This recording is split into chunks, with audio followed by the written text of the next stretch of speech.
வணக்கம் மக்களே, எல்லோருக்கும் இனிய கிறிஸ்மஸ் மற்றும் புத்தாண்டு வாழ்த்துக்கள்.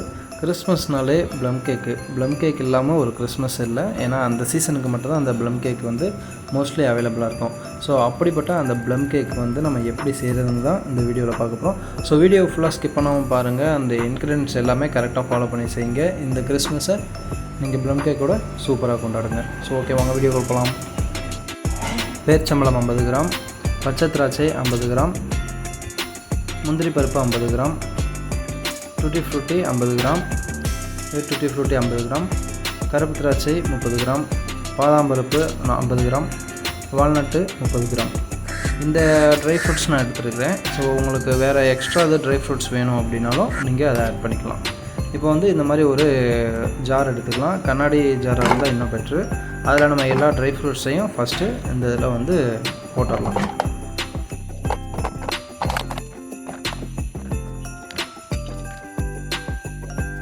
இப்போ எல்லா ட்ரை ஃப்ரூட்ஸையும் இந்த இதில் ஆட் பண்ணியாச்சு. நான் வந்து இதை ஆல்கஹாலில் ஊற வைக்க போகிறேன். அதாவது ரம்மு நான் எடுத்திருக்கேன். ஒரு 200 ml ரம்மு எடுத்து அதை இதில் வந்து இந்த ட்ரை ஃப்ரூட்ஸில் வந்து நான் ஊற்றுறேன். ரம்மு 200 ml, அப்புறம் வந்து ஆரஞ்சு ஜூஸு ஒரு 200 ml, ரெண்டையும் எடுத்து நான் இந்த இதில் ஊற்றிக்கிறேன். ஆல்கஹால் வேணாம், ரம் வேணாம் அப்படிங்கிறப்ப வெறும் ஆரஞ்சு ஜூஸ் மட்டும் ஊற்றினா போதும். ஸோ இது ஆரஞ்சு ஜூஸ், ரம் ரெண்டையும் சேர்த்து இந்த ட்ரை ஃப்ரூட்ஸில் ஊற்றிட்டு பார்த்திங்கன்னா நல்லா ஃபில் ஆகிடுச்சு. ஸோ இந்த மாதிரி ஃபில் பண்ணிக்கலாம்.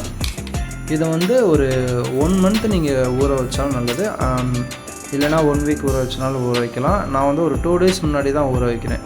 ஏன்னா நீங்கள் எவ்வளவு நாள் இதில் அந்த பெவரேஜஸோட இந்த ட்ரை ஃப்ரூட்ஸை ஊற வைக்கிறீங்களோ அந்தளவுக்கு உங்களுக்கு வந்து டேஸ்ட் வந்து அருமையாக இருக்கும். ஏன்னா அந்த நட்ஸை வந்து அந்த பெவரேஜஸ் எல்லாத்தையுமே அப்சர்வ் பண்ணுறப்ப உங்களுக்கு டேஸ்ட் வேறு லெவலில் இருக்கும்.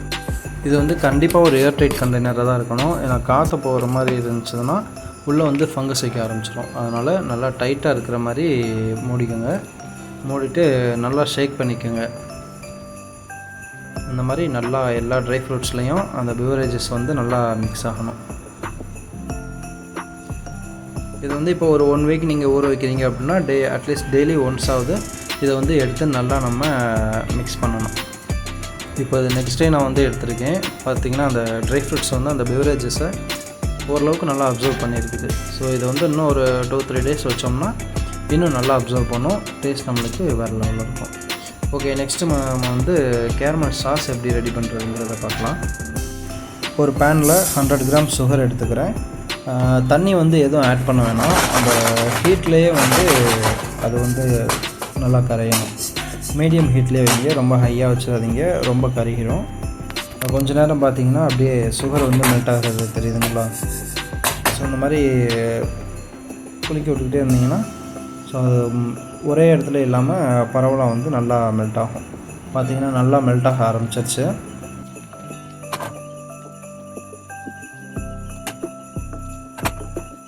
இப்போ சுகர் நல்லா மெல்ட் ஆகிடுச்சு. பார்த்திங்கன்னா இந்த கலர் வரணும். ஸோ அது வரைக்கும் நம்ம மெல்ட் பண்ணணும்.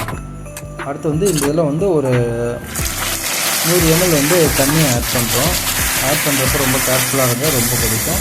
ஸோ ஆட் பண்ணிவிட்டு நம்ம இது மாதிரி கிண்டி விட்டுக்கிட்டே இருக்கணும். அது கொஞ்சம் கெட்டிப்படும், ஆனால் கிண்டி விட அது வந்து உங்களுக்கு கரைஞ்சிரும். இப்போ பார்த்திங்கன்னா நல்லா கரைஞ்சிருச்சு. ஸோ இந்த மாதிரி லிக்விடு ஃபார்மில் இருக்கணும். ஸோ நம்மளுக்கு கேரமல் சாஸ் ரெடி ஆகிடுச்சு. அடுத்து வந்து நம்ம கேக் பேட்ரு எப்படி ரெடி பண்ணுறது பார்க்கலாம். நம்ம 2 days வந்து இந்த ட்ரை ஃப்ரூட்ஸை வந்து சோக் பண்ணி வச்சுருக்கோம், ரம்லையும் ஆரஞ்சு ஜூஸ்லையும். ஸோ அது எப்படி இருக்குன்னு பார்க்கலாம். பார்த்திங்கன்னா அப்படியே இந்த ரம்மில் வந்து இந்த ட்ரை ஃப்ரூட்ஸ் வந்து எல்லாமே நல்லா அப்சர்வ் ஆகிருக்குது. பார்த்திங்கனாலே உங்களுக்கு தெரியும். இதை நம்ம ஸ்ட்ரெயின் பண்ணி இப்போ வச்சுக்கலாம். நம்ம ட்ரை ஃப்ரூட்ஸ் வந்து நம்ம நல்லா ட்ரைன் பண்ணி எடுத்தாச்சு.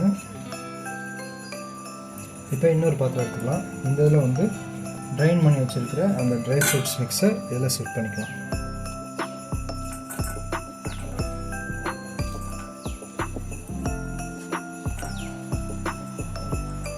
இப்போ நம்ம எடுத்தாச்சு. ஆக்சுவலாக எந்தளவுக்கு உங்களுக்கு ட்ரை ஃப்ரூட்ஸ் வேணுமோ அந்தளவுக்கு நீங்கள் தனியாக எடுத்து வச்சுக்கலாம். அடுத்தது மைதா வந்து ஒரு 250 கிராம் எடுத்து வச்சுருக்கிறேன். இதை வந்து நம்ம ஃபஸ்ட்டு வந்து இந்த ட்ரை ஃப்ரூட்ஸில் சேர்த்து நம்ம மிக்ஸ் பண்ணிக்கலாம். மைதா, அப்புறம் பேக்கிங் பவுடர் ஒரு 2 கிராம்,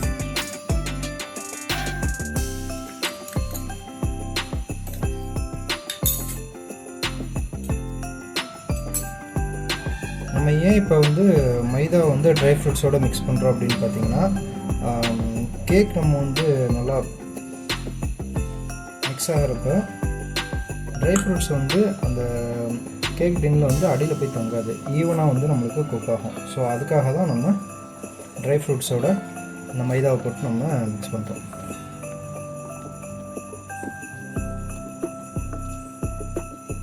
இது ட்ரை ஃப்ரூட்ஸ் இவ்வளோ தான் அப்படின்ட்டு இல்லை. ஆக்சுவலாக உங்களுக்கு ட்ரை ஃப்ரூட்ஸ் கம்மியாக வேணும்னா நீங்கள் ஃப்ளாரோட குவான்டிட்டியை அதிகப்படுத்திக்கணும். அப்படி இல்லைன்னா ட்ரை ஃப்ரூட்ஸ் அதிகமாக வேணும் அப்படிங்கிறவங்க இந்த அளவுக்கு எடுத்தால் போதும். இப்போ நீங்கள் உங்கள்கிட்ட க்ளவுஸ் இருந்துச்சுன்னா இந்த மாதிரி க்ளவுஸ் யூஸ் பண்ணிக்கோங்க. க்ளவுஸ் யூஸ் பண்ணி கையில் மிக்ஸ் பண்ணிங்கன்னா இன்னும் நல்லா உங்களுக்கு பர்ஃபெக்டாக மிக்ஸ் ஆகிடும். இந்த இதில் வந்து நம்ம இந்த ஸ்பைசஸ் பவுட்ரு வந்து ஆட் பண்ண போகிறோம். இதில் வந்து நான் என்னென்ன பார்த்திங்கன்னா அந்த cinnamon gloves try ginger powder, இந்த இதுதான் ஒரு 2 டீஸ்பூன் வந்து இதில் நம்ம சேர்த்துக்கலாம். சேர்த்து இதையும் நல்லா நம்ம மிக்ஸ் பண்ணிக்கலாம். இதையே மிக்ஸ் பண்ணுறோம்னா வந்து நல்லா ஃப்ளேவர் கொடுக்கும். ப்ளம் கேக்கு வந்து இந்த இது வந்து நல்லா ஃப்ளேவர்ஃபுல்லாக இருக்கும். அதுக்காக தான் இந்த ஸ்பைசஸை நம்ம சேர்க்குறோம். இப்போது நம்ம நல்லா மிக்ஸ் பண்ணியாச்சு. இதை நம்ம தனியாக வச்சிடலாம். அடுத்ததாக இந்த மாதிரி ஒரு பவுல் எடுத்துக்கலாம். இதில் வந்து நம்ம பட்டர் வந்து பீட் பண்ண போகிறோம். ஸோ இப்போ நான் வந்து 250 கிராம் பட்டர் எடுத்துருக்கேன். சால்ட்டட் இல்லைன்னா அன்சால்ட்டட் எது வேணாலும் எடுத்துக்கலாம். இப்போ இந்த பட்டரை வந்து விஸ்க் வச்சு நீங்கள் பண்ணலாம். என்கிட்ட வந்து பீட்டர் இருக்குது. ஸோ அதனால் பீட்டரை வச்சு நான் இப்போது இதை நல்லா பீட் பண்ண போகிறேன்.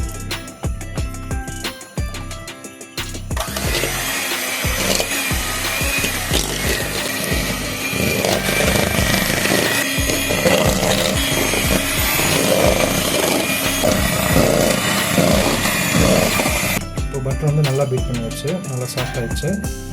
அடுத்ததாக வந்து நம்ம வந்து ஒரு 250 கிராம் வந்து ப்ரௌன் சுகர் நான் எடுத்திருக்கேன். நீங்கள் ஒயிட் சுகர் ஆட் பண்ணுறதுனால ஆட் பண்ணலாம். நான் ஏன் ப்ரௌன் சுகர் எடுத்துருக்கிறேன்னா அந்த ப்ளம் கேக்கோட வந்து அந்த கலர் வர்றதுக்காக, அதனால் நான் ப்ரௌன் சுகர் எடுத்துருக்கேன். ஏன்னா ப்ரௌன் சுகர் போடுறப்ப நம்ம கேரமல் சாஸ் வந்து கம்மியாக ஆட் பண்ணிக்கலாம். ஸோ நீங்கள் ஒயிட் சுகர் போடுறதுனாலும் போடலாம். ஆனால் கேரமல் சாஸ் வந்து நீங்கள் அதுக்கு ஜாஸ்தி போடுற மாதிரி வரும். ஸோ அதை பார்த்துக்கோங்க. So 250 gram butter, 250 gram brown sugar. இப்போ இதை நல்லா நம்ம பீட் பண்ணிக்கலாம்.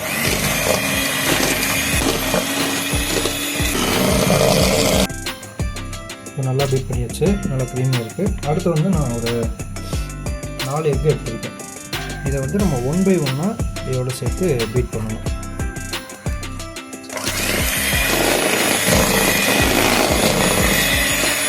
நாளையும் மொத்தமாக சேர்த்து பீட் பண்ணக்கூடாது. அது வந்து பேட்டர் வந்து இது திறஞ்சிடும்.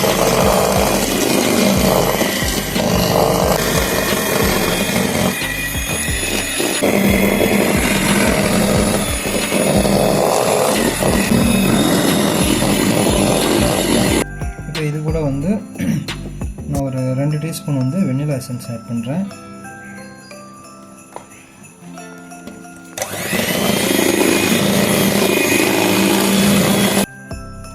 அதுக்கப்புறமா ஒரு 2 டீஸ்பூன் கேரமல் சாஸ், அப்புறம் 2 டீஸ்பூன் ஃப்ரூட் ஜாம். இது எதுக்காக ஆட் பண்ணுறதுன்னா மாய்ஸ்சரைசர் ஆகாமல் இருக்கிறதுக்காக.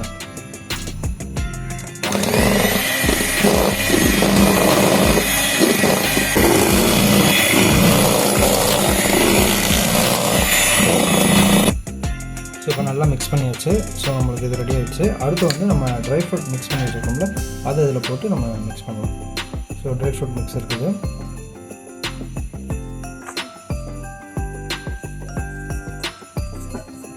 இதை நம்ம ரொம்ப மிக்ஸ் பண்ணக்கூடாது. கட் அண்ட் ஃபோல்டு மெத்தடில் மிக்ஸ் பண்ணணும்.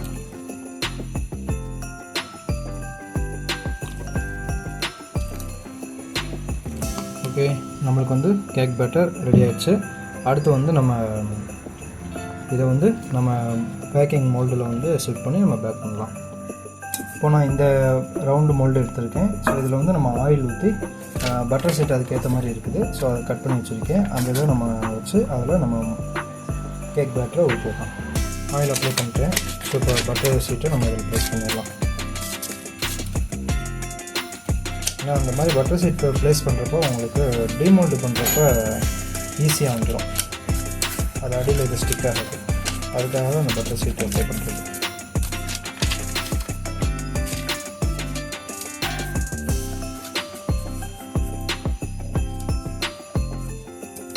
பட்டர் ஷீட் அப்ளை பண்ணியாச்சு. இப்போ நம்ம கேக் பேட்டரை வந்து இதில் ஊற்றிடலாம். எப்பயுமே கேக் பேட்டர் இதில் ஊற்றுறப்போ வந்து ஃபுல்லாக இதில் வந்து ஊற்றக்கூடாது. அதாவது 3/4 அந்த மெத்தடில் தான் ஊற்றணும். இது இப்போ இந்த மோல்டு இருக்குன்னா இது 3/4 அளவுக்கு மட்டும்தான் இது ஊற்றணும். ஃபுல்லாக ஊற்றுனீங்கன்னா அது ஓவர்ஃப்ளோ ஆகி பேக் ஆகி வர்றப்ப ஓவர்ஃப்ளோ ஆகி வெளியில் அப்படியே செஞ்சுறதுக்கான வாய்ப்புகள் இருக்குது.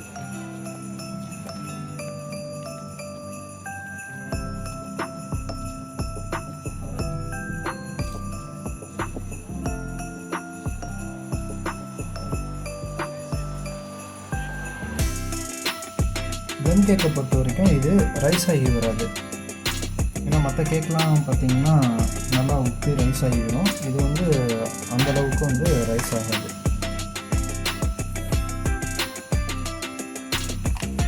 இது வந்து டேப் பண்ணிக்கோங்க. ஏன்னா ஏர் பபிள்ஸ் இருந்துச்சுன்னா ரிமூவ் பண்ணிக்கோங்க.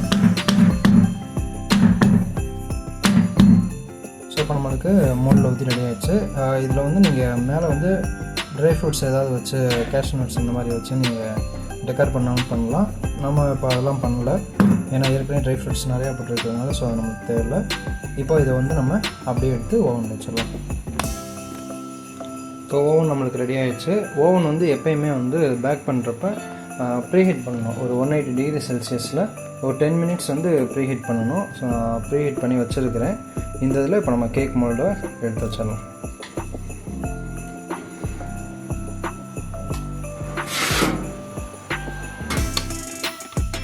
கேக் மோல்டு ப்ளேஸ் பண்ணியாச்சு.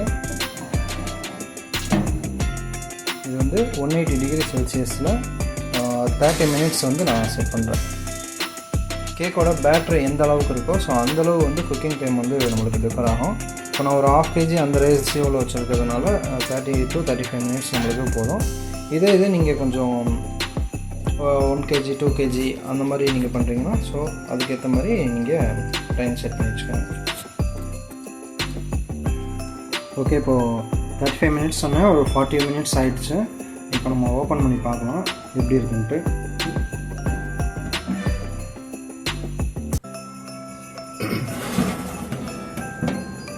பார்த்தீங்களா, கலர் சூப்பராக வந்துருக்குது. இப்போ வந்து ஒரு டூத் பிக் எடுத்துக்கலாம்.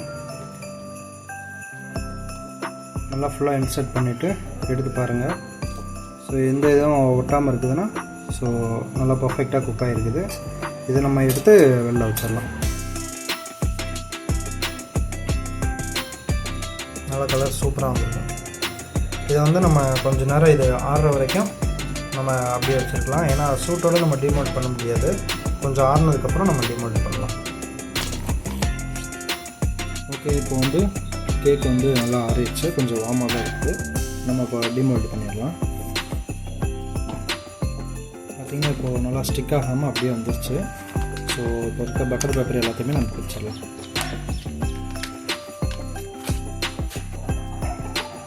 பார்த்திங்கன்னா ரொம்ப சூப்பராக வந்துருக்குது.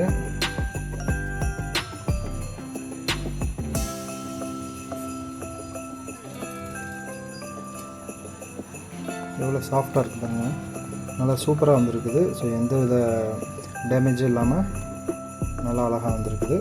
இப்போ வந்து இதுக்கு நம்ம வந்து ஒரு சின்ன டெக்கரேஷன் மட்டும் பண்ணிடலாம். இது வந்து நான் ஐசிங் சுகர் எடுத்திருக்கேன். ஸோ டஸ்ட் பண்ணுறதுக்காக.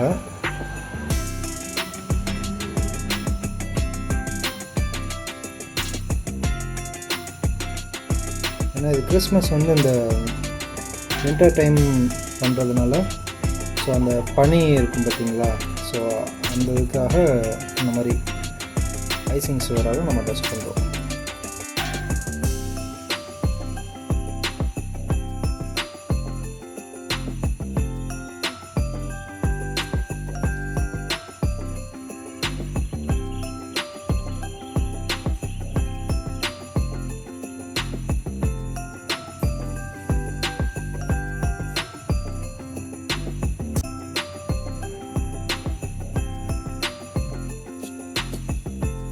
இந்த மாதிரி ஸ்டார்ஸு அப்புறம் செரி பழம் இது மாதிரி வச்சு நம்ம டெக்கர் பண்ணிக்கலாம்.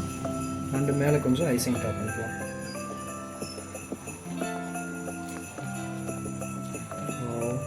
உண்மையிலேயே ரொம்ப சூப்பராக இருக்குங்க, பார்த்தீங்கன்னா தெரியும்.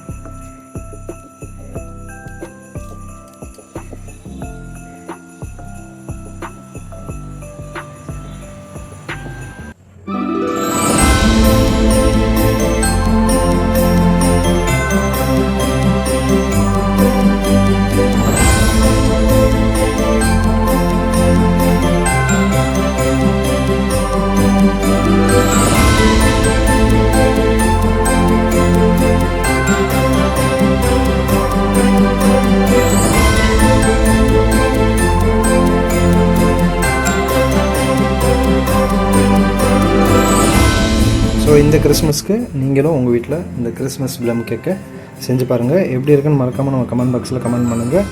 அண்ட் மறக்காமல் நம்ம நிலன் சிடிவி சேனலுக்கு சப்ஸ்கிரைப் பண்ணிடுங்க. ஓகே, எல்லாருக்குமே இனிய கிறிஸ்மஸ் மற்றும் புத்தாண்டு வாழ்த்துக்கள்.